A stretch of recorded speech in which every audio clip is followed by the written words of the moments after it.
Assalamualaikum warahmatullahi wabarakatuh. Perkenalkan, nama saya Genia Zara Sopa, NIM 23810701116, kelas PGMI 4D. Di sini saya akan menjelaskan tentang materi perkembangan peserta didik di MI atau SD. Semuanya, di video ini kita akan membahas tentang perkembangan peserta didik mulai dari perkembangan fisik, kognitif, emosional, sosial, hingga moral. Yuk kita bahas pembelajaran kali ini bersama-sama. Perkembangan peserta didik adalah proses perubahan bertahap yang terjadi pada individu baik secara fisik, kognitif, emosional, sosial, maupun moral. Sejak masa kanak-kanak hingga dewasa, perubahan hal ini meliputi yaitu kuantitatif seperti pertumbuhan tinggi badan, berat badan, dan ada pun juga kualitatif seperti kematangan berpikir, perkembangan emosi, dan juga karakter. Yang pertama itu fisik, yaitu perubahan tubuh dan kemampuan motorik. Contohnya tinggi badan bertambah, gerakan makin terkoordinasi. Yang kedua itu kognitif, kemampuan berpikir dan memahami. Contohnya bisa memecahkan soal cerita matematika. Yang ketiga itu emosional, pengenalan dan pengendalian emosi. Contohnya bisa mengendalikan rasa marah.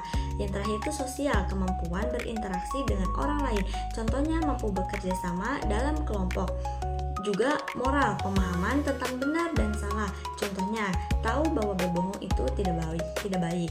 Yang pertama itu perkembangan kuantitatif. Contohnya itu seperti perubahan yang dapat diukur secara angka atau ukuran fisik, seperti tinggi badan anak kelas 1 SD yang bertambah dari 110 cm menjadi 120 cm, berat badan siswa yang meningkat seiring pertumbuhan.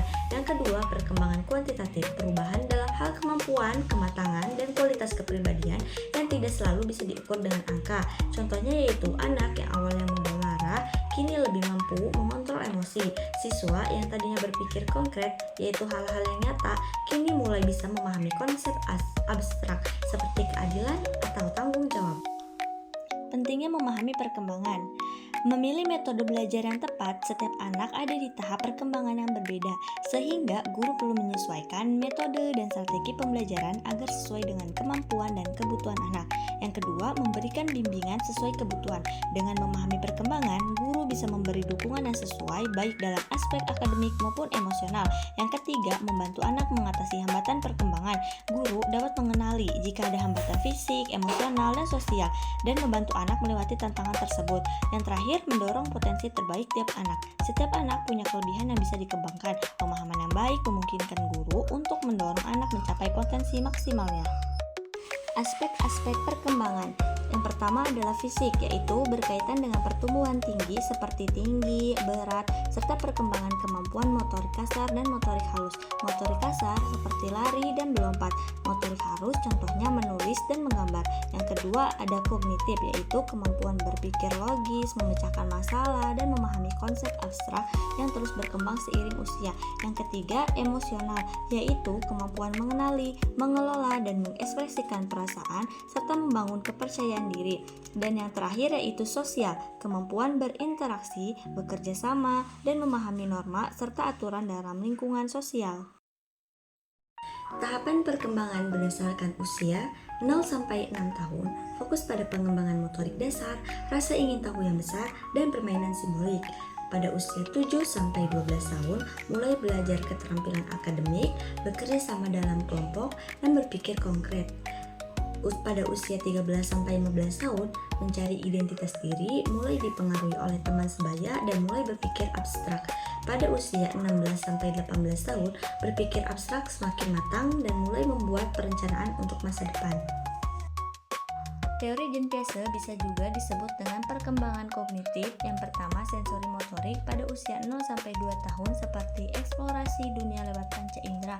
Contohnya bayi suka menggoyang-goyang mainan atau memukul-mukul meja untuk tahu bunyinya. Yang kedua, tahap praoperasional pada usia 2-7 tahun seperti egosentris dan imajinasinya masih tinggi. Contohnya, anak kecil merasa boneka atau mainannya itu bisa berbicara atau punya perasaan. Yang ketiga, tahap operasional konkret pada usia 7-11 tahun, berpikir logis pada hal konkret. Contohnya itu, anak SD paham kalau air tetap sama jumlahnya meskipun dipindahkan ke botol yang berbeda bentuk. Dan juga, anak-anak itu bisa mengurutkan benda dari yang kecil hingga ke yang terbesar. Yang terakhir, tahap operasional formal pada usia 12 tahun ke atas. Di sini anak itu bisa berpikir abstrak atau hipotesis, seperti remaja bisa memikirkan bagaimana kalau aku rajin belajar, sekarang nanti bisa jadi dokter, mulai berpikir tentang masa depan dan kemungkinan yang akan belum terjadi, hal yang akan belum terjadi. Teori Erik Erikson atau psikososial yang pertama, kepercayaan versus ketidakpercayaan pada usia 0-1 tahun. Anak belajar percaya kepada pengasuhnya, contohnya bayi yang mendapatkan perhatian penuh merasa aman dan nyaman. Yang kedua, kemandirian versus rasa malu pada usia 2-3 tahun. Anak ingin mencoba melakukan banyak hal sendiri, contohnya anak ingin memakai baju sendiri walau belum rapi. Yang ketiga, inisiatif versus rasa bersalah pada usia 3-5 tahun. Anak mulai memiliki inisiatif mengeksplorasi lingkungan.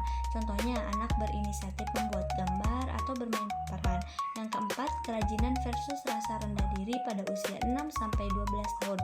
Anak belajar keterampilan baru dan merasa bangga dengan hasilnya. Contoh, anak bangga saat bisa mengerjakan PR atau memenangkan lomba. Yang kelima, identitas versus kebingungan peran pada usia 12-18 tahun. Remaja mengeksplorasi siapa dirinya dan apa yang ingin dicapai. Contoh, remaja mulai memilih gaya berpakaian atau kegiatan yang mencerminkan jati dirinya.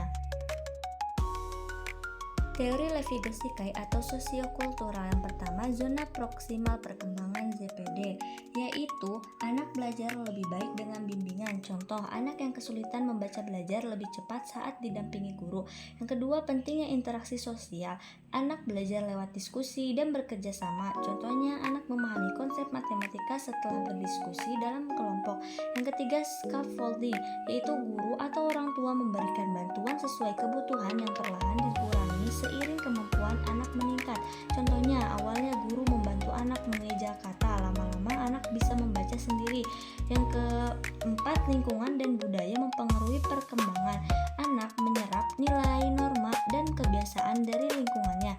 Contoh, anak dari budaya gotong royong cenderung terbiasa bekerja sama. Faktor yang mempengaruhi perkembangan.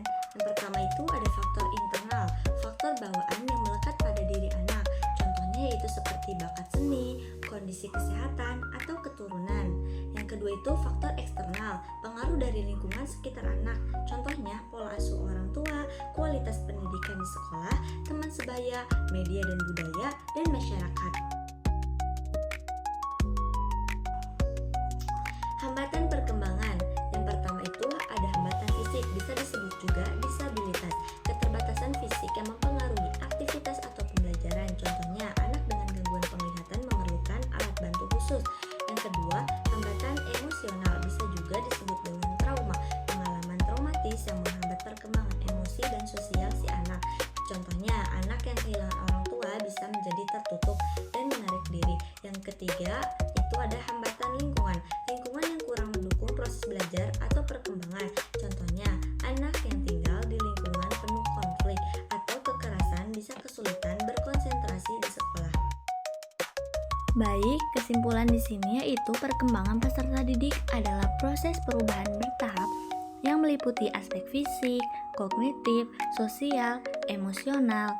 Setiap peserta didik berkembang dengan cara yang unik dan dipengaruhi oleh berbagai faktor internal maupun eksternal. Memahami perkembangan peserta didik sangat penting agar proses pendidikan dapat berlangsung sesuai dengan tahap perkembangan, kebutuhan, dan potensi masing-masing individu.